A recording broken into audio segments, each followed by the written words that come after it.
তিন দিনের সফরে আজ মালয়েশিয়া যাচ্ছেন প্রধান উপদেষ্টা অধ্যাপক ডক্টর মোহাম্মদ ইউনূস।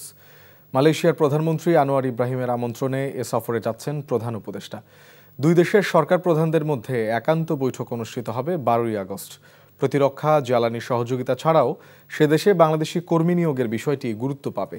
সফরে 5টি সমঝোতা স্মারক স্বাক্ষরের সম্ভাবনা রয়েছে। 13ই আগস্ট প্রধান উপদেষ্টাকে মালয়েশিয়ার ইউনিভার্সিটি কেবাংসান সম্মানসূচক ডিগ্রি দেবে। মালয়েশিয়া সফরে বাংলাদেশ সরকারের প্রতিনিধি দলে রয়েছেন পররাষ্ট্র উপদেষ্টা মোহাম্মদ তৌহিদ হোসেন, প্রবাসী কল্যাণ ও বৈদেশিক কর্মসংস্থান উপদেষ্টা আসিফ নজরুল, বিদ্যুৎ, জ্বালানি ও খনিজ সম্পদ উপদেষ্টা ফজলুল কবির খান, জাতীয় নিরাপত্তা উপদেষ্টা খলিলুর রহমান, প্রধান উপদেষ্টার আন্তর্জাতিক বিষয়ক বিশেষ দূত লুৎফে সিদ্দিকী এবং বিডার নির্বাহী চেয়ারম্যান চৌধুরী আশিক বিন হারুন। জুলাই গণঅভ্যুত্থানের সময় রাজধানীর চানখারপুল এলাকায় সংঘটিত আনাসসহ 6 জনকে হত্যার ঘটনায় মানবতাবিরোধী অপরাধের মামলার সাক্ষ্য গ্রহণ শুরু হচ্ছে আজ। আন্তর্জাতিক অপরাধ ট্রাইব্যুনালের চিফ প্রসিকিউটর মোহাম্মদ তাজুল ইসলামের সূচনা বক্তব্য প্রদানের মাধ্যমে শুরু হবে এই সাক্ষ্য গ্রহণের প্রক্রিয়া। ইতোমধ্যে মামলার আসামিদের ট্রাইব্যুনালে হাজির করা হয়েছে। অন্তর্বর্তী সরকারের যুব ও ক্রীড়া উপদেষ্টা আসিফ মাহমুদ সজীব ভুঁইয়া সাক্ষ্য দেবেন এই মামলায়। এছাড়াও গত 5ই আগস্ট চানখারপুলে দায়িত্বরত পুলিশের এসআই কনস্টেবল এপিবিএনের সদস্য সহ জুলাই আন্দোলনে আহত ও শহীদ পরিবারের সদস্যরা এই মামলায় সাক্ষ্য দেবেন। গেল 5ই আগস্ট ছাত্র জনতার গণঅভ্যুত্থানের সময় চানখারপুল এলাকায় 6 আন্দোলনকারীকে গুলি করে হত্যা করা হয়। এতে শাহরিয়ার খান, আনাস, শেখ মাহাদি হাসান জুনায়েদ, মোহাম্মদ ইয়াকুব, মোহাম্মদ রাকিব হাওলাদার, মোহাম্মদ ইসমামুল হক এবং মানিক মিয়া শাহরিয়ার নিহত হন। তদন্তে উঠে এসেছে পলাতক আসামি হাবিবুর রহমান সহ অন্য আসামিরা ঘটনাস্থলে সরাসরি উপস্থিত ছিলেন বা তত্ত্বাবধান করেছেন। 15 বছর পর আজ নওগাঁ জেলা বিএনপির দ্বিবার্ষিক সম্মেলন অনুষ্ঠিত হবে। দুপুরে নওগাঁ কনভেনশন সেন্টারে এই সম্মেলন অনুষ্ঠিত হবে। দীর্ঘ অপেক্ষার এই সম্মেলনে প্রধান অতিথি হিসেবে ভার্চুয়ালি লন্ডন থেকে যোগ দেবেন দলের ভারপ্রাপ্ত চেয়ারম্যান তারেক রহমান। তিনি নেতাকর্মীদের উদ্দেশ্যে বিভিন্ন দিক নির্দেশনামূলক বক্তব্য দেবেন। সম্মেলনকে ঘিরে জেলায় সাজ রব বিরাজ করছে। ব্যানার ফেস্টুনে ছেয়ে গেছে রাস্তাঘাট, অলিগলি। নেতাকর্মীদের মাঝে উৎসবের আমেজ বিরাজ করছে। বঙ্গোপসাগরে বেড়েছে ভারতীয় জেলেদের তৎপরতা। বাংলাদেশের জলসীমায় প্রবেশ করে লুটে নিয়ে যাচ্ছে ইলিশ সহ বিভিন্ন প্রজাতির মাছ। এতে ক্ষতিগ্রস্ত হচ্ছেন দেশের জেলেরা। সম্প্রতি বিপুল পরিমাণ সামুদ্রিক মাছ সহ 48 ভারতীয় জেলেকে আটক করেছে নৌবাহিনী। মোংলা থেকে আবু হুসাইন সুমনের পাঠানো রিপোর্ট। আন্তর্জাতিক রীতিনীতি না মেনে সাগরে দাপিয়ে বেড়াচ্ছে ভারতীয় মাছ ধরার ট্রলারগুলো। লুটে নিয়ে যাচ্ছে সামুদ্রিক মাছ। এতে ক্ষতির মুখে দেশীয় জেলেরা। বাংলাদেশি ট্রলারগুলোতে হামলাও চালাচ্ছে তারা। এতে ভয়ে অনেকে সাগরে যেতে চাইছেন না। আন্তর্জাতিক সমুদ্র সীমানায় বাংলাদেশ ও ভারতের ট্রলার যেতে পারলেও সেখানে মাছ ধরার সুযোগ নেই। কিন্তু সেই আইন ভঙ্গ করে অবৈধভাবে মাছ শিকার করছে ভারতীয় জেলেরা। বাংলাদেশের জলসীমায় অনুপ্রবেশের দায়ে প্রায় আটক হচ্ছে তারা। সম্প্রতি বাংলাদেশে এসে মাছ শিকার করার সময় আটক করা হয় 48 ভারতীয় জেলেকে। আটককৃত ভারতীয় জেলেরা বলছেন ভুল করে ট্রলারে ইঞ্জিন বিকল হয়ে ভাসতে ভাসতে বাংলাদেশের জলসীমায় ঢুকে পড়ছেন তারা। ভারতে লম্বা জাল মেরেছিলাম, লম্বা জাল মারতে জাল টানতে বাংলাদেশের সীমানা পেরিয়ে চলে এসেছি। লম্বা জাল মেরেছিলাম, মানে এপারে চলে এসেছে, জাল টানতে টানতে বাংলাদেশের সীমানা পেরিয়ে চলে এসেছে। ভারতীয় যেসব ট্রলারগুলো আছে ওই টাইমে তারা বাংলাদেশের সমুদ্র সীমায় ঢুকে তারা অবৈধভাবে আমাদের দেশের যে সম্পদগুলো আমরা রক্ষিত করে রাখলাম সেই সম্পদগুলো তারা কিন্তু লুণ্ঠন করে নিয়ে যাচ্ছে। উদ্দেশ্য প্রণোদিতভাবে ভারতীয় জেলেরা বাংলাদেশের সীমানায় ঢুকছে বলে অভিযোগ মোংলা উপজেলা মৎস্য কর্মকর্তার। বন্ধ থাকার পরপরই যে মাছের প্রাচুর্যতা অনেক বেশি লক্ষ্য করা যায়। এই সুযোগ বা সময়টাকে কাজে লাগায় আসলে তারা অবৈধভাবে আমাদের দেশে প্রবেশ করে। এই সংক্রান্তে মামলা রুজু হয়েছে। সামুদ্রিক মৎস্য আইন 2020-এর 25-এর 1 ধারায় মামলা রুজু হয়েছে। গত 15 দিনের ব্যবধানে 2 দফায় ভারতীয় জেলেদের হাতে শিকার হওয়া ইলিশ সহ জব্দ করা হয় 10,000 কেজি সামুদ্রিক মাছ। ভারতীয় জেলেদের অনুপ্রবেশ ঠেকাতে না পারলে সাগরে বড় একটা মৎস্য সম্পদ লুট হয়ে যাবে বলে মনে করছেন সংশ্লিষ্টরা। NTV news desk. লক্ষ্মীপুরে অস্ত্রসহ ফরিদ উদ্দিন নামে এক যুবদল নেতাকে আটক করেছে সেনাবাহিনী। গতরাতে সদর উপজেলার দক্ষিণ হামছাদি ইউনিয়নের পালেরহাট এলাকায় অভিযান চালিয়ে তাকে আটক করা হয়। এ সময় তার কাছ থেকে 1,05,000 টাকা ও এক নলা বন্দুক উদ্ধার করা হয়। আটক ফরিদউদ্দিন জেলা যুবদলের সাবেক যুগ্ম আহ্বায়ক। তার বিরুদ্ধে হত্যাসহ 14টি মামলা রয়েছে বলে জানিয়েছে সেনাবাহিনী। সামান্য বৃষ্টিতে তলিয়ে যায় ব্রাহ্মণবাড়িয়া পৌরসভার একাংশ এলাকা। বৃষ্টির পানির সঙ্গে আশেপাশের পুকুর ও ড্রেনের পানি উপচে গিয়ে রাস্তায় মিশে যায়। এতে জনদুর্ভোগের শেষ নেই। ভুক্তভোগীরা জানান, পানি নিষ্কাশনের ব্যবস্থা না থাকায় শহরের বিভিন্ন এলাকায় ভয়াবহ জলাবদ্ধতার সৃষ্টি হয়েছে। সংশ্লিষ্টরা জানান, পৌরবাসীর দুর্ভোগ লাঘবে দ্রুত ব্যবস্থা নেওয়া হবে। ব্রাহ্মণবাড়িয়া থেকে শিহাবুদ্দিন বিপুর পাঠানো রিপোর্ট। ব্রাহ্মণবাড়িয়া পৌর এলাকায় বেশিরভাগ ড্রেনের অবস্থা এখন খুবই নাজুক। এসব ড্রেনে পানি নিষ্কাশন ব্যবস্থা ঠিক না থাকায় সামান্য বৃষ্টিতেই তলিয়ে যায় পৌর শহরের প্রধান সড়ক। গত কয়েকদিনের বৃষ্টিতে শহরের বিভিন্ন এলাকার পাশাপাশি প্রধান সড়কগুলো হাঁটু সমান পানিতে তলিয়ে গেছে। এতে পৌর এলাকার মেড্ডা, কালীবাড়ি মোড়, জেলা পরিষদ মার্কেট, কাজীপাড়া সহ অধিকাংশ এলাকায় ভোগান্তি চরমে পৌঁছেছে। বসতবাড়ি ছাড়াও শিক্ষা প্রতিষ্ঠান সহ বিভিন্ন সড়কগুলো তলিয়ে যাওয়ায় মানুষের দুর্ভোগের শেষ নেই। এখানে রাস্তাঘাট খুবই অবস্থা খারাপ। এই অল্প বৃষ্টি হলেই ধরেন আমরা ঘরে বাড়িতে যেতে পারি না। পানি ঘরের ভিতরে বাড়িতারি না, লইতারি না, হাইতারি না, কুস্তা করতারি না, অত কষ্ট করে করতাছি। এখানে আসার পরে আমাদের সিএনজি ফ্লোরে পানি নিচে ডুবে গেছে, তার সাইলেন্সার পাইপ সব নষ্ট হয়ে গেছে। গ্রামে গিয়া দেন কত ফিজের রাস্তা, আর আমরা পৌরসভার মানুষ কি কষ্ট করি। ড্রেনেজের ব্যবস্থাকে সম্প্রসারণ করতে হবে এবং এই যে ব্রাহ্মণবাড়িয়া শহরের ভিতরে যে খালগুলি ছিল, এই খালগুলিকে উদ্ধার করতে হবে। সেই খালের তো কোনো অস্তিত্বই নেই। অবকাঠামো উন্নয়ন প্রকল্পের আওতায় দ্রুত এসব সমস্যা সমাধানের কথা জানান পৌরসভার এই কর্মকর্তা। ব্রাহ্মণবাড়িয়া পৌরসভাতে এখন মাস্টার প্ল্যানের কাজ চলছে, বর্তমানে ড্রোন সার্ভে চলছে, মহল্লা যাচ্ছে। আশা করি মাস্টার প্ল্যান হলে আর এই তিনটা প্রজেক্টের কাজ বাস্তবায়ন হলে শহরে এই জলাজমি অবস্থাটা থাকবে না।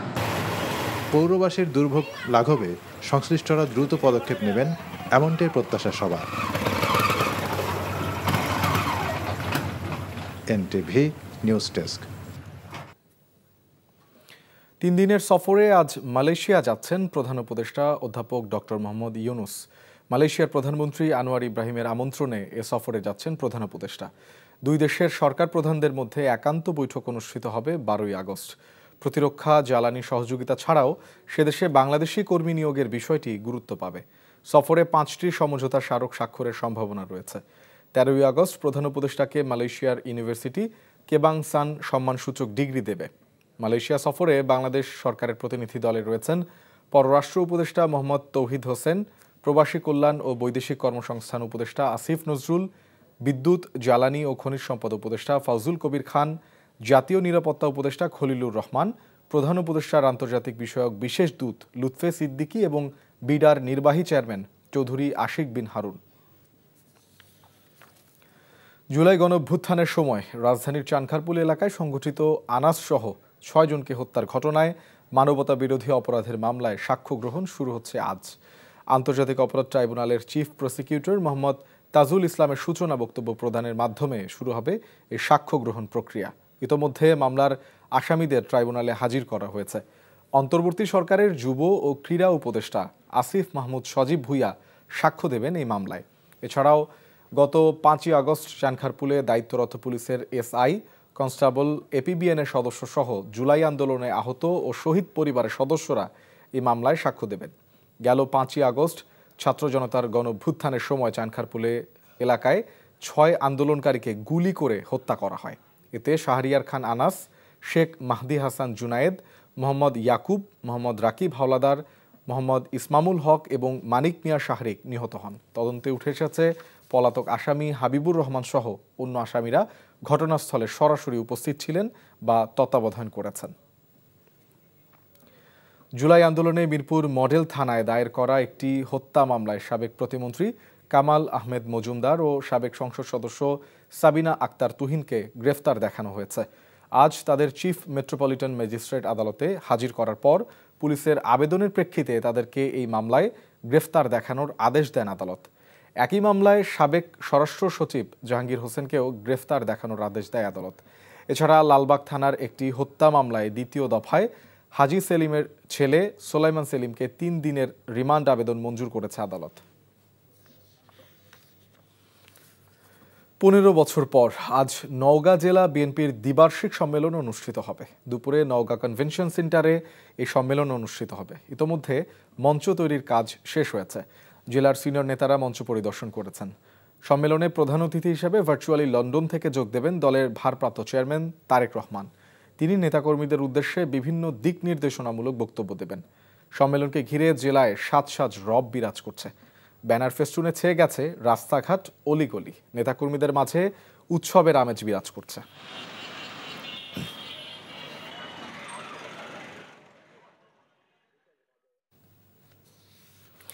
বঙ্গোপসাগরে বেড়েছে ভারতীয় জেলেদের তৎপরতা। বাংলাদেশের জলসীমায় প্রবেশ করে লুটে নিয়ে যাচ্ছে ইলিশ সহ বিভিন্ন প্রজাতির মাছ। এতে ক্ষতিগ্রস্ত হচ্ছেন দেশের জেলেরা। সম্প্রতি বিপুল পরিমাণ সামুদ্রিক মাছ সহ 48 ভারতীয় জেলেকে আটক করেছে নৌবাহিনী। মোংলা থেকে আবু হুসাইন সুমনের পাঠানো রিপোর্ট। আন্তর্জাতিক রীতিনীতি না মেনে সাগরে দাপিয়ে বেড়াচ্ছে ভারতীয় মাছ ধরার ট্রলারগুলো। লুটে নিয়ে যাচ্ছে সামুদ্রিক মাছ। এতে ক্ষতির মুখে দেশীয় জেলেরা। বাংলাদেশি ট্রলারগুলোতে হামলাও চালাচ্ছে তারা। এতে ভয়ে অনেকে সাগরে যেতে চাইছেন না। আন্তর্জাতিক সমুদ্র সীমানায় বাংলাদেশ ও ভারতের ট্রলার যেতে পারলেও সেখানে মাছ ধরার সুযোগ নেই। কিন্তু সেই আইন ভঙ্গ করে অবৈধভাবে মাছ শিকার করছে ভারতীয় জেলেরা। বাংলাদেশের জলসীমায় অনুপ্রবেশের দায়ে প্রায় আটক হচ্ছে তারা। সম্প্রতি বাংলাদেশে এসে মাছ শিকার করার সময় আটক করা হয় 48 ভারতীয় জেলেকে। আটককৃত ভারতীয় জেলেরা বলছেন, ভুল করে ট্রলারে ইঞ্জিন বিকল হয়ে ভাসতে ভাসতে বাংলাদেশের জলসীমায় ঢুকে পড়ছেন তারা। পাহাড়েতে লম্বা জাল মেরেছিলাম। লম্বা জাল মারতে জাল টানতে বাংলাদেশের সীমানা পেরিয়ে চলে এসেছি। লম্বা জাল মেরেছিলাম, মানে এপারে চলে এসেছে, জাল টানতে টানতে বাংলাদেশের সীমানা পেরিয়ে চলে এসেছে। ভারতীয় যেসব ট্রলারগুলো আছে ওই টাইমে তারা বাংলাদেশের সমুদ্র সীমায় ঢুকে তারা অবৈধভাবে আমাদের দেশের যে সম্পদগুলো আমরা রক্ষিত করে রাখলাম সেই সম্পদগুলো তারা কিন্তু লুণ্ঠন করে নিয়ে যাচ্ছে। উদ্দেশ্য প্রণোদিতভাবে ভারতীয় জেলেরা বাংলাদেশের সীমানায় ঢুকছে বলে অভিযোগ মোংলা উপজেলা মৎস্য কর্মকর্তার। বন্ধ থাকার পরপরই যে মাছের প্রাচুর্যতা অনেক বেশি লক্ষ্য করা যায়। এই সুযোগ বা সময়টাকে কাজে লাগায় আসলে তারা অবৈধভাবে আমাদের দেশে প্রবেশ করে। এই সংক্রান্তে মামলা রুজু হয়েছে। সামুদ্রিক মৎস্য আইন 2020-এর 25-এর 1 ধারায় মামলা রুজু হয়েছে। গত 15 দিনের ব্যবধানে 2 দফায় ভারতীয় জেলেদের হাতে শিকার হওয়া ইলিশ সহ জব্দ করা হয় 10,000 কেজি সামুদ্রিক মাছ। ভারতীয় জেলেদের অনুপ্রবেশ ঠেকাতে না পারলে সাগরে বড় একটা মৎস্য সম্পদ লুট হয়ে যাবে বলে মনে করছেন সংশ্লিষ্টরা। NTV news desk. লক্ষ্মীপুরে অস্ত্রসহ ফরিদ উদ্দিন নামে এক যুবদল নেতাকে আটক করেছে সেনাবাহিনী। গতরাতে সদর উপজেলার দক্ষিণ হামছাদি ইউনিয়নের পালেরহাট এলাকায় অভিযান চালিয়ে তাকে আটক করা হয়। এ সময় তার কাছ থেকে 1,05,000 টাকা ও 1 নলা বন্দুক উদ্ধার করা হয়। আটক ফরিদ উদ্দিন জেলা যুবদলের সাবেক যুগ্ম আহ্বায়ক। তার বিরুদ্ধে হত্যাসহ 14টি মামলা রয়েছে বলে জানিয়েছে সেনাবাহিনী।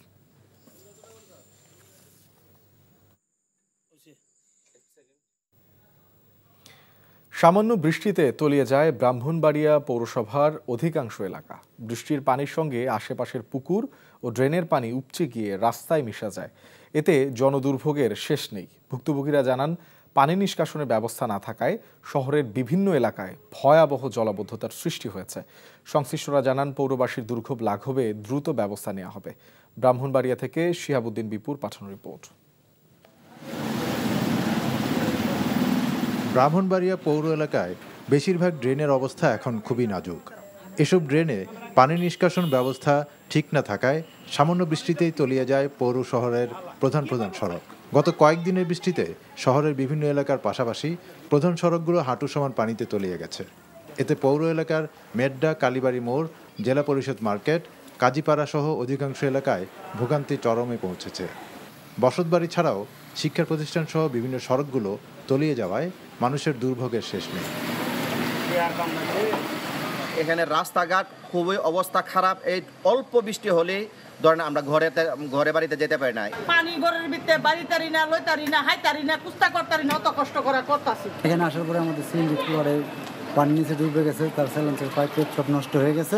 গ্রামে গিয়া দেন কত ফিজের রাস্তা, আর আমরা পৌরসভার মানুষ কি কষ্ট করি। ড্রেনেজের ব্যবস্থাকে সম্প্রসারণ করতে হবে এবং এই যে ব্রাহ্মণবাড়িয়া শহরের ভিতরে যে খালগুলি ছিল এই খালগুলিকে উদ্ধার করতে হবে। সেই খালের তো কোনো অস্তিত্বই নেই। অবকাঠামো উন্নয়ন প্রকল্পের আওতায় দ্রুত এসব সমস্যা সমাধানের কথা জানান পৌরসভার এই কর্মকর্তা।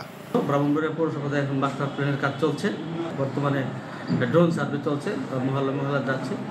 আশা করি মাস্টার প্ল্যান হলে আর এই তিনটা প্রজেক্টের কাজ বাস্তবায়ন হলে শহরে জরাজীর্ণ অবস্থা থাকবে না। পৌরবাসীর দুর্ভোগ লাঘবে সংশ্লিষ্টরা দ্রুত পদক্ষেপ নেবেন এমনটাই প্রত্যাশা সবার। NTV news desk.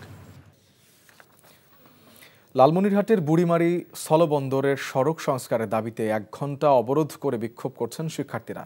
সকালে স্থলবন্দর এলাকার বাসকল থেকে মেডিকেল পর্যন্ত খানাখন্দে ভরা সড়কটিতে অবস্থান নেয় বিভিন্ন প্রতিষ্ঠানের শিক্ষার্থী সহ সাধারণ মানুষ। এতে সড়কে যান চলাচল বন্ধ হয়ে যায়। তাদের অভিযোগ, দীর্ঘ 15 বছর ধরে অজ্ঞাত কারণে সড়কটি সংস্কার না হওয়ায় দুর্ঘটনা ঘটছে। পাশাপাশি স্থলবন্দরে আমদানি রপ্তানিতেও বিরূপ প্রভাব পড়ছে। পরে পাটগ্রাম উপজেলা নির্বাহী কর্মকর্তা উত্তম কুমার দাস ঘটনাস্থলে উপস্থিত হয়ে দ্রুত সড়ক সংস্কারের আশ্বাস দিলে সড়ক থেকে সরে যায় বিক্ষোভকারীরা। এবারে খেলার খবর, ক্রিকেট। প্রথমবারের মতো বাংলাদেশ দলে যোগ হয়েছে পাওয়ার হিটিং কোচ। বাংলাদেশি ব্যাটারদের বড় শট খেলার দক্ষতা বাড়াতে 3 সপ্তাহের জন্য কোচিং স্টাফে যোগ দিয়েছেন জুলিয়ান উড। তার অধীনে বাংলাদেশি ব্যাটারদের হিটিংয়ে কৌশল উন্নত হবে বলে আশাবাদী ক্রিকেট অপারেশনসের চেয়ারম্যান নাজমুল আবেদিন ফাহিম। মুমিনুর রিপনের রিপোর্ট। টি-20তে বাংলাদেশ দলের পিছিয়ে থাকার অন্যতম প্রধান কারণ হিটিংয়ে দুর্বলতা। বড় শট খেলতে না পারার কারণেই বিভিন্ন সময় ভুগতে হয়েছে দলকে। এই সমস্যা থেকে ব্যাটারদের বের করে আনতে প্রথমবারের মতো পাওয়ার হিটিং কোচ পেয়েছে লিটন দাসের দল। জুলিয়ান উডের অধীনে শুধু ব্যাটাররাই নয়, লোয়ার অর্ডারের উন্নতির প্রত্যাশা বিসিবির এই পরিচালকের।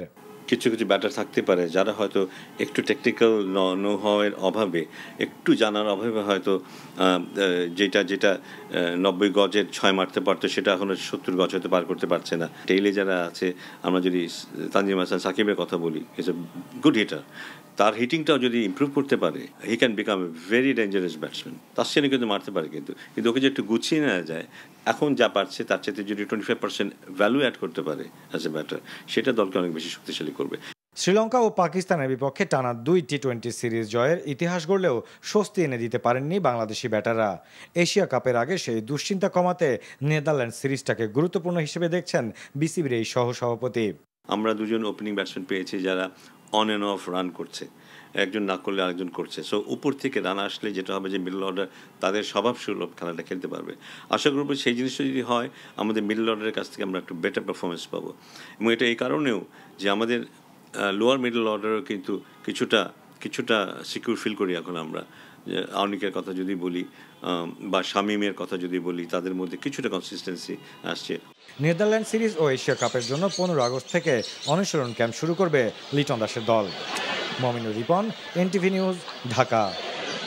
আগামী জাতীয় সংসদ নির্বাচনে নিরাপত্তার কথা বিবেচনায় 80,000 সেনা সদস্য মোতায়েন করা হবে বলে জানিয়েছেন স্বরাষ্ট্র উপদেষ্টা জাহাঙ্গীর আলম। সকালে কেরানীগঞ্জ কেন্দ্রীয় কারাগার, র্যাব কার্যালয়, বিভিন্ন মডেল থানা এবং কয়েকটি ভোট কেন্দ্র পরিদর্শন শেষে তিনি কথা বলেন। বর্তমান পরিস্থিতিতে নির্বাচন করা সম্ভব উল্লেখ করে স্বরাষ্ট্র উপদেষ্টা বলেন, নির্বাচন সুষ্ঠু করার দায়িত্ব নির্বাচন কমিশনের। স্বরাষ্ট্র মন্ত্রণালয় ভোটারদের নিরাপত্তায় সব ধরনের ব্যবস্থা নেবে। ইতোমধ্যে নির্বাচনের প্রস্তুতি শুরু হয়ে গেছে বলেও মন্তব্য করেন তিনি। এবারে নির্বাচনে পুলিশ ও আনসারের সংখ্যা বাড়ানো হবে বলেও জানান স্বরাষ্ট্র উপদেষ্টা। আমরা প্রতি কেন্দ্রে 2 জন থেকে 3 জন তো পুলিশ দিবই। তারপরে আমাদের মোবাইল হিসেবে এবার জানেন অন্য সময় আমরা আর্মি পুলিশ আছে, এবার আমরা 80,000 রূপে সেনাবাহিনী নিয়োগ করবো। আমার ফিল্ড পর্যায়ে নির্বাচনী কার্যক্রম অনেক আগেই শুরু হয়েছে। স্বরাষ্ট্র মন্ত্রণালয় কিন্তু অনেক আগেই ডিক্লেয়ার করে দিচ্ছে যে আমাদের প্রস্তুতি। আমার প্রস্তুতি ভোট কেন্দ্র দেখানো, আমার প্রস্তুতি হলো আমার বাহিনীগুলির ভোটের জন্য প্রস্তুত করা। এটা কিন্তু আমি অনেক আগে শুরু করে দিচ্ছি এবং ট্রেনিংও শুরু করি। গণপ্রতিনিধিত্ব আদেশ আর পিও সংস্কারের একগুচ্ছ সুপারিশ চূড়ান্ত করতে মুলতবি বৈঠকে বসেছে নির্বাচন কমিশন। নির্বাচন ভবনে সকাল 11টায় প্রধান নির্বাচন কমিশনার এএমএম নাসির উদ্দিনের সভাপতিত্বে এই সভা শুরু হয়।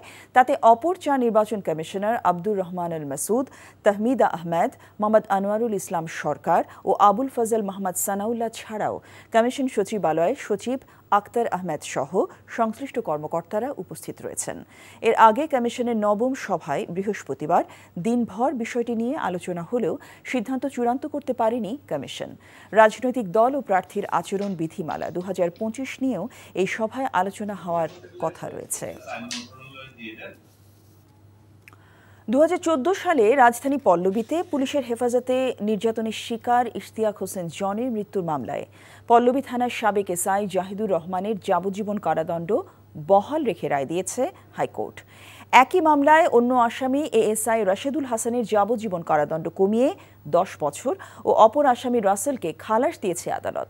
বিচারপতি এস.এম. কুদ্দুস জামান এবং বিচারপতি এ.কে.এম. রবিউল হাসানের হাইকোর্ট বেঞ্চ সোমবার এ রায় দেন। 2014 সালের 8 ফেব্রুয়ারি পল্লবীর এক বাসায় গায়ে হলুদের অনুষ্ঠানে পুলিশের সোর্স সুমন নারীদের সঙ্গে অশালীন আচরণ করেন। এ সময় সেখানে থাকা ইশতিয়াক হোসেন জনি ও তার ভাই ইমতিয়াজের সাথে সুমনের বাগবিতণ্ডা হয়। এক পর্যায়ে সুমনের ফোনে পুলিশ এসে জনি ও তার ভাইকে ধরে থানায় নিয়ে নির্যাতন করে। জনিকে পরে ঢাকা মেডিকেল কলেজ হাসপাতালে নেওয়া হলে চিকিৎসক তাকে মৃত ঘোষণা করেন। এ ঘটনায় জনির ভাই ইমতিয়াজ হোসেন ওই বছরের 7 অগস্ট মামলা করেন। 2020 সালের 9 সেপ্টেম্বর ঢাকার মহানগর দায়রা জজ আদালত রায় দেন। দেশে কয়েকটি জেলায় ডেঙ্গু আক্রান্তের সংখ্যা বাড়ছে। গেল 24 ঘন্টায় কুমিল্লায় ডেঙ্গু জ্বরে আক্রান্ত হয়ে 25 জন হাসপাতালে ভর্তি হয়েছেন, যার মধ্যে দাউদকান্দি উপজেলাতেই 22 জন আক্রান্ত।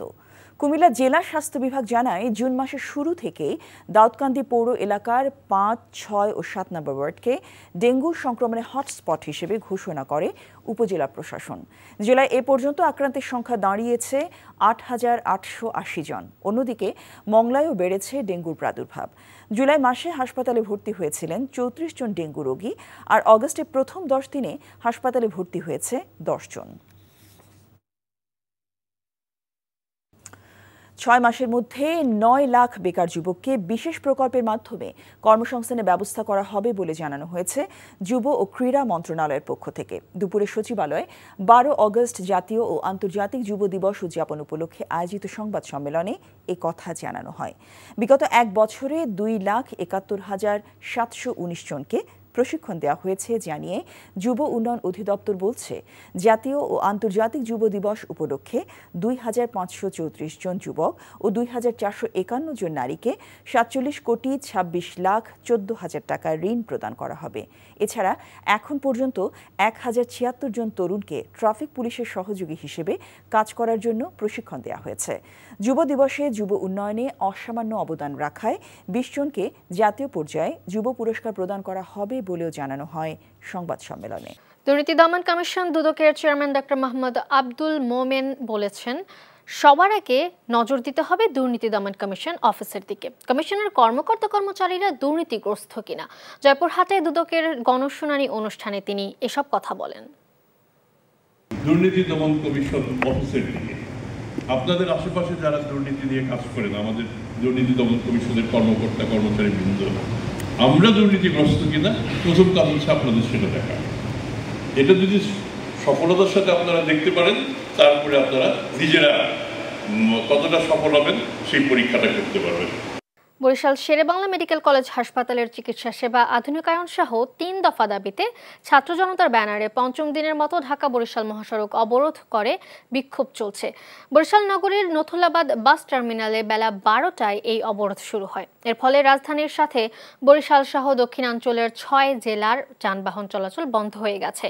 ছাত্র জনতার ব্যানারে আন্দোলনের নেতৃত্ব দিচ্ছে বৈষম্য বিরোধী ছাত্র আন্দোলনের নেতাকর্মীরা। আন্দোলনকারীদের দাবি, স্বাস্থ্য উপদেষ্টার প্রতিশ্রুতি ছাড়া আন্দোলন প্রত্যাহার করবেন না তারা।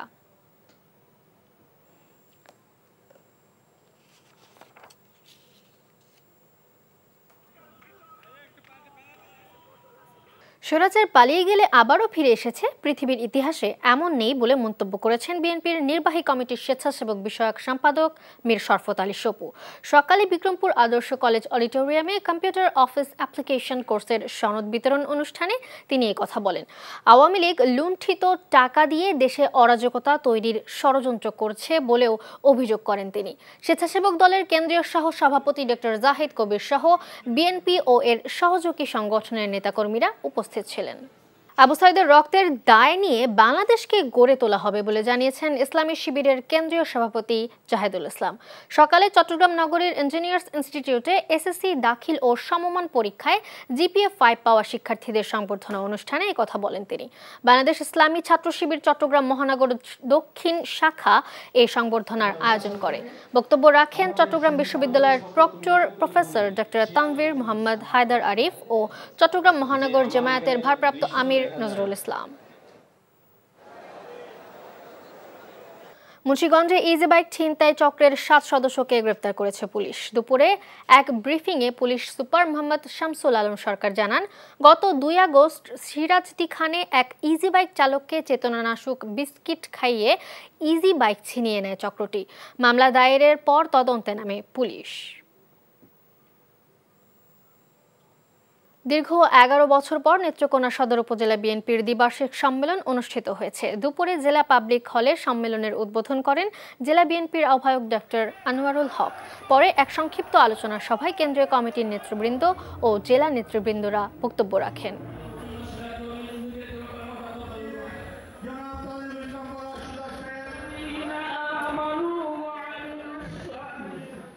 প্রযুক্তির ক্রমবিকাশমান ধারার সাথে খাপ খাইয়ে তোলা ও ব্যবহারিক শিক্ষার মান ও উৎকর্ষতা বৃদ্ধির জন্য সাভারে ড্যাফোডিল ইন্টারন্যাশনাল ইউনিভার্সিটির data soft manufacturing and assembling centre উদ্বোধন করা হয়।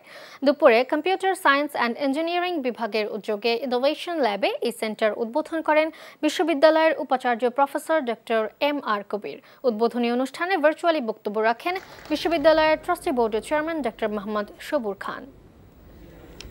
ঢাকা আরিচা মহাসড়ক সংলগ্ন মানিকগঞ্জের মূলজান এলাকায় ময়লার ভাগাড় অপসারণের দাবিতে মানববন্ধন করেছে এলাকাবাসী। দুপুরে এই মানববন্ধনে শিক্ষক শিক্ষার্থী সহ সকল শ্রেণী পেশার মানুষ অংশগ্রহণ করেন। মানববন্ধনে বক্তারা বলেন, ফ্যাসিস্ট সরকারের আমলে কোনো ধরনের নিয়ম নীতির তোয়াক্কা না করে 3 ফসলি জমিতে ময়লার ভাগাড় করা হয়েছে। খেলার মাঠে ময়লা ফেলার কারণে দুর্গন্ধে অতিষ্ঠ স্থানীয়রা।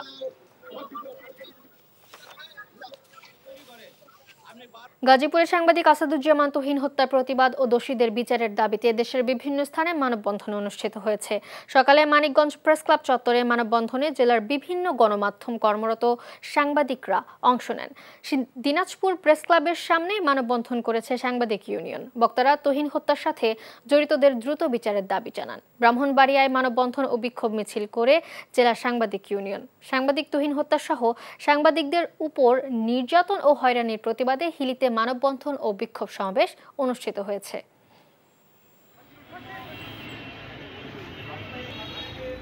গণপ্রতিনিধিত্ব আদেশ আর পিও সংস্কারের সুপারিশ চূড়ান্ত করেছে নির্বাচন কমিশন। এতে না ভোটের বিধান ফিরিয়ে আনা হয়েছে, একই সাথে বিলুপ্ত করা হয়েছে ইভিএম পদ্ধতিও। আর অনিয়ম পেলে পুরো আসনে নির্বাচন বাতিল করা যাবে। সমান ভোট হলে লটারি হবে না। নির্বাচন কমিশনে বৈঠক শেষে এসব কথা জানান কমিশনার আবুল ফজল মোহাম্মদ সানাউল্লাহ। সাদরিনা খন্দকারকে সাথে নিয়ে আরও জানাচ্ছেন হাসান মাহমুদ। নির্বাচন ভবনে প্রধান নির্বাচন কমিশনার AM নাসির উদ্দিনের সভাপতিত্বে অনুষ্ঠিত হয় গণপ্রতিনিধিত্ব আদেশ আরপিও সংস্কারের সুপারিশ চূড়ান্তকরণের বৈঠক।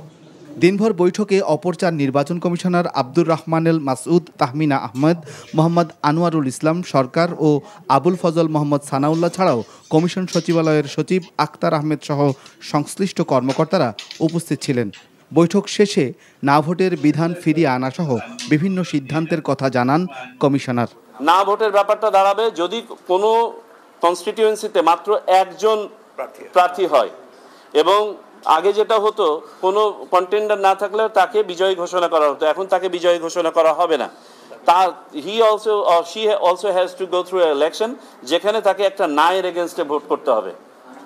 ঠিক আছে, যাতে করে ভবিষ্যতে এই প্রভিশনটাকে কেউ যেন মিসইউজ করতে না পারে। একই সাথে বিলুপ্ত করা হয়েছে ইভিএম পদ্ধতি, আর অনিয়ম পেলে পুরো আসনের নির্বাচন বাতিল করা যাবে এমন বিধানও রাখা হয়েছে। সমান ভোট হলে হবে না লটারি। স্ব প্রতীক নিয়েই নির্বাচন করবে, দল জোটবদ্ধভাবে নির্বাচন করলেও। আওয়ামী লীগের ব্যাপার আলাদাভাবে কোনো রাজনৈতিক দলকে আমরা টার্গেট করে কোনো সিদ্ধান্ত নেই। আমরা সাম্প্রতিক বাস্তবতায় দেখেছি যে রাজনৈতিক দল নিষিদ্ধ না হলেও কার্যক্রম নিষিদ্ধ হয়, সেই ক্ষেত্রে আমরা স্থগিত করছি এবং এটা আইনের আওতায় ঠিক আছে। রাজনৈতিক দল ও প্রার্থীর আচরণ বিধিমালা 2025 নিয়েও সভায় আলোচনা হয়। Hasan Mahmud, NTV news, Dhaka. 3 দিনের রাষ্ট্রীয় সফরে মালয়েশিয়া পৌঁছেছেন প্রধান উপদেষ্টা অধ্যাপক ডক্টর মোহাম্মদ ইউনূস। আজ স্থানীয় সময় সন্ধ্যা 7:50 কুয়ালালামপুর পৌঁছান তিনি। মঙ্গলবার দেশটির পুত্রজায়ায় মালয়েশিয়ার প্রধানমন্ত্রী আনোয়ার ইব্রাহিমের সঙ্গে দ্বিপাক্ষিক বৈঠক করবেন ডক্টর ইউনূস। মালয়েশিয়ার প্রধানমন্ত্রীর আমন্ত্রণে সফরে গেছেন প্রধান উপদেষ্টা। দুই দেশের সরকার প্রধানদের মধ্যে একান্ত বৈঠক অনুষ্ঠিত হবে 12 আগস্ট। প্রতিরক্ষা, জ্বালানি সহযোগিতা ছাড়াও সেদেশে বাংলাদেশি কর্মী নিয়োগের বিষয়টি গুরুত্ব পাবে। সফরে 5টি সমঝোতা স্মারক স্বাক্ষরের সম্ভাবনা রয়েছে। 13 আগস্ট প্রধান উপদেষ্টাকে মালয়েশিয়ার ইউনিভার্সিটি অব কেরাংসাং সম্মানসূচক ডিগ্রি দেবে।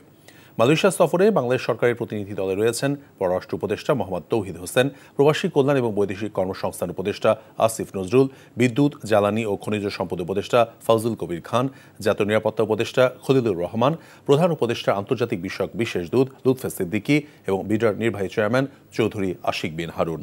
দেশ যাতে গণতান্ত্রিক প্রক্রিয়ায় ফিরতে না পারে এবং বিএনপি দেশকে এগিয়ে নেওয়ার পরিকল্পনা যাতে বাস্তবায়িত না হয়, সেজন্য দেশি বিদেশি বিভিন্ন ষড়যন্ত্র চলছে বলে মন্তব্য করেছেন বিএনপির ভারপ্রাপ্ত চেয়ারম্যান তারেক রহমান। তিনি বলেন, মানুষের ভোটাধিকার ভণ্ডুলের নানা ষড়যন্ত্র শুরু হয়ে গেছে। কাউকে হেয় করে নয়, বিএনপি সবাইকে নিয়ে ঐক্যবদ্ধভাবে কাজ করতে চায় বলেও উল্লেখ করেন তারেক রহমান। নওগাঁ থেকে আসাদুর রহমান জয়কে সাথে নিয়ে রিপোর্ট করছেন ইফতেখার রেজা। দীর্ঘ 15 বছর পর নওগাঁ জেলার 11টি উপজেলার প্রায় 1,500 কাউন্সিলরের অংশগ্রহণে অনুষ্ঠিত জেলা বিএনপির সম্মেলন ঘিরে উৎসবমুখর কর্মীরা।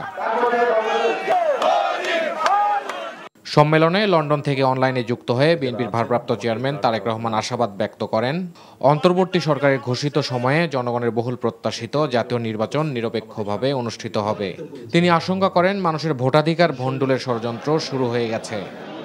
বিএনপির যেই প্রত্যাশা, বিএনপির যে পরিকল্পনা দেশকে সামনে এগিয়ে নিয়ে যাওয়ার, মানুষের জীবনযাত্রা কিছুটা ভালো করার, এই পরিকল্পনা যাতে বাস্তবায়িত না হতে পারে তার জন্য কিন্তু ষড়যন্ত্র চলছে। একই সাথে দেশ যাতে গণতান্ত্রিক অবস্থায় ফিরে আসতে না পারে, মানুষের ভোটের অধিকার যাতে বাস্তবায়িত হতে না পারে, সেইটাকেও ভণ্ডুল করে দেওয়ার জন্য কিন্তু বিভিন্ন জায়গায় ষড়যন্ত্র চলছে, ষড়যন্ত্র শুরু হয়েছে। তারেক রহমান বলেন, ফ্যাসিবাদী শাসনামলে অত্যাচার নির্যাতনের শিকার হবার পর দলীয় নেতাকর্মীরা যেন এমন কিছু না করে যাতে বিএনপির উপর মানুষের আস্থা নষ্ট হয়। সবাইকে ঐক্যবদ্ধ থেকে দেশ গঠনের চ্যালেঞ্জ নেওয়ার প্রস্তুতির আহ্বান জানান বিএনপির ভারপ্রাপ্ত চেয়ারম্যান। আমরা কাউকে হেয় করে কথা বলতে চাই না, আমরা চাই সবাইকে নিয়ে কাজ করতে, আমরা সকলকে ঐক্যবদ্ধভাবে কাজ করতে, আমরা সকলের মতামতকে সম্মান জানাতে চাই। কিন্তু গত 6 মাস 1 বছর ধরে যারা সংস্কারের কথা বলছেন, তাদের বহু আগে আপনি সংস্কারের কথা বলেছেন। 31 দফা বলেন বা এই সংস্কার কর্মসূচি কেন দিয়েছিলাম? কারণ বিএনপির দেশ পরিচালনা করার অভিজ্ঞতা আছে। দেশের শিক্ষা, স্বাস্থ্য, কৃষি, অর্থনীতি সহ সব ভঙ্গুর খাতে যাতে প্রাণ ফিরিয়ে আনা যায় সে পরিকল্পনার কথাও জানান তারেক রহমান। Iftekhar Reza, NTV news, Dhaka. রাজধানী মোহাম্মদপুরের জেরেভা ক্যাম্পে আধিপত্য বিস্তারকে কেন্দ্র করে এক যুবককে গলা কেটে হত্যা করেছে দুর্বৃত্তরা। সকাল থেকেই সেখানে দুপক্ষের মধ্যে দেশীয় অস্ত্র নিয়ে থেমে থেমে ধাওয়া পাল্টা ধাওয়ার ঘটনা ঘটে। এক পর্যায়ে শাহ আলম নামে একজন যুবককে কয়েকজন ধারালো অস্ত্র দিয়ে আঘাত করে। গুরুতর আহত অবস্থায় হাসপাতালে নিয়ে গেলে ডাক্তার তাকে মৃত ঘোষণা করেন। পরিস্থিতি নিয়ন্ত্রণে আনতে ক্যাম্পে সাঁড়াশি অভিযান চালায় পুলিশ। এ ঘটনায় 2 জনকে গ্রেফতার করা হয়। পুলিশ জানিয়েছে, অপরাধী ধরতে নিয়মিত অভিযান পরিচালনা করলেও গ্রেফতারের পর জামিনে বেরিয়ে আবারও অপরাধমূলক কর্মকাণ্ডে জড়িয়ে পড়ছে তারা। ক্যাম্প কেন্দ্রিক মাদক ব্যবসা নিয়ন্ত্রণের জন্য কয়েকটি গ্রুপ সংঘর্ষে জড়াচ্ছে বলে জানায় আইনশৃঙ্খলা বাহিনী।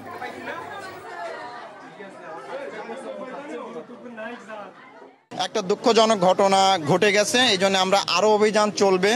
এই যে নামগুলো আমরা বললাম, বেশ কয়েকজনের নাম উঠে আসছে যারা এটার ধরেন যে মাস্টার মাইন্ড। প্রত্যেকের বিরুদ্ধে অসংখ্য মামলা আছে, অসংখ্যবার এদের ধরা হয়েছে, কিন্তু তারা ওই যে আইনি প্রক্রিয়া বের হয়ে আসে, আবার যুক্ত হয়ে আমরা আবার ধরবো, আবার তাদের বিরুদ্ধে কঠিন অ্যাকশন নেওয়া হবে।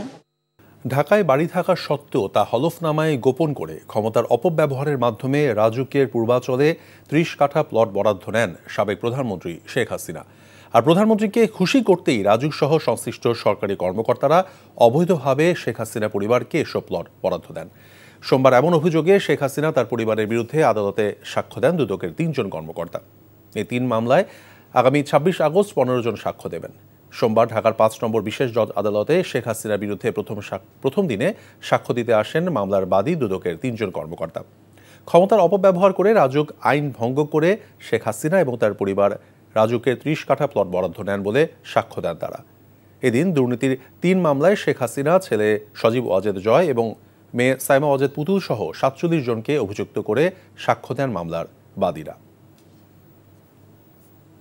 চূড়ান্ত ভোটার তালিকা প্রকাশের মধ্য দিয়ে পুরোদমে যাত্রা শুরু করল ডাকসুর নির্বাচনী ট্রেন।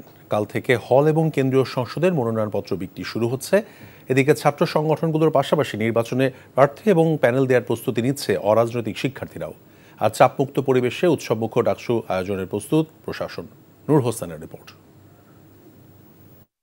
বিশ্ববিদ্যালয়ের আবাসিক হলে ছাত্র রাজনীতি নিষিদ্ধের আলোচনার মধ্যেই এবার চূড়ান্ত ভোটার তালিকা প্রকাশ করেছে ঢাকা বিশ্ববিদ্যালয় কেন্দ্রীয় ছাত্র সংসদ ডাকসুর নির্বাচন কমিশন। মঙ্গলবার থেকে ১৮ আগস্ট পর্যন্ত মনোনয়ন ফর্ম বিতরণ চলবে বলে জানিয়েছে নির্বাচন কমিশন।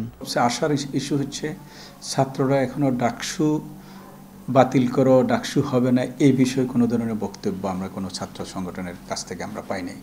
এতে আমরা আশাবাদী। আবাসিক হলে রাজনীতি নিয়ে সৃষ্ট সংকটের সুষ্ঠু সমাধান করে উৎসবমুখর পরিবেশে ডাকসু নির্বাচন আয়োজনে বদ্ধপরিকর নির্বাচন কমিশন। এদিকে এরই মধ্যে সামাজিক যোগাযোগ মাধ্যম ও বিশ্ববিদ্যালয়ের বিভিন্ন গ্রুপে প্রার্থী হওয়ার ঘোষণা দিচ্ছেন শিক্ষার্থীরা। চলছে প্যানেল ও জোট গঠনের আলোচনা। আমরা অলরেডি বিভিন্ন পক্ষের সাথে কথা বলছি। এখন প্যানেল তো মনোনয়নপত্র কালকে 12 তারিখ থেকে আসলে 18 তারিখ পর্যন্ত প্রোভাইড করা হবে। এর মধ্যেই আসলে আমরা আমাদের প্যানেল ফাইনাল করে ঘোষণা করে দিব। আপনারা টিএসসি গেলে, হলগুলি গেলে, ইভেন এই যে ক্লাসের শেষে এইরকম প্রাঙ্গণে ডাকসুর সামনে, মধুর সামনে গেলে দেখবেন একটা আমেজ মুখর পরিবেশ। ডাকসু নির্বাচনে অংশ নিতে প্রস্তুতি নিচ্ছে ছাত্র সংগঠনগুলো। শিক্ষার্থীদের মধ্যে জনপ্রিয়তার আলোকে প্রার্থী বাছাই করছে সংগঠনগুলো। আমাদের মূল ফোকাস থাকবে হচ্ছে ব্যক্তিকেন্দ্রিক যে ফেজগুলো আছে, স্বতন্ত্র ফেজ, ওই স্বতন্ত্র ফেজদেরকে নিয়ে স্পেশালাইজ যারা আছে তাদেরকে নিয়ে হচ্ছে একটা ইনক্লুসিভ প্যানেল দেওয়ার চিন্তাভাবনা আমাদের আছে। এই ক্যাম্পাসের গণতান্ত্রিক পরিবেশ নিশ্চিত হবে এবং যারাই নির্বাচিত হবে আমরা সবাইকে আমরা সাধুবাদ জানানোর জন্য প্রস্তুত আছি এবং আমরা আশা করছি এই নির্বাচিত প্রতিনিধিরাই আগামীর বাংলাদেশে তারা নেতৃত্ব দেবে। শিক্ষার্থীদের যে অধিকার ফিরিয়ে নেওয়ার জন্য যে বিষয় থাকে, ক্যাম্পাসগুলোতে ছাত্র সংসদ চালু থাকলে সেটা সুন্দরভাবে সম্পন্ন হয়।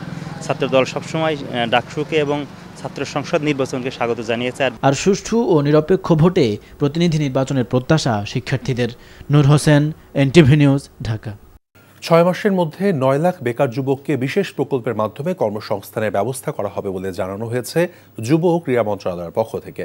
দুপুরে সচিবালয়ে 12 আগস্ট আন্তর্জাতিক যুব দিবস উদযাপন উপলক্ষে আয়োজিত সংবাদ সম্মেলনে এই তথ্য জানানো হয়। বিগত 1 বছরে 2,71,719 জনকে প্রশিক্ষণ দেওয়া হয়েছে জানিয়ে যুব উন্নয়ন অধিদপ্তর বলছে, জাতীয় এবং আন্তর্জাতিক যুব দিবস উপলক্ষে 2,534 জন যুবক এবং 2,451 জন নারীকে 47,26,14,000 টাকা ঋণ প্রদান করা হবে। এছাড়া এখন পর্যন্ত 1,076 জন তরুণকে ট্রাফিক পুলিশের সহযোগী হিসেবে কাজ করার জন্য প্রশিক্ষণ দেওয়া হয়েছে।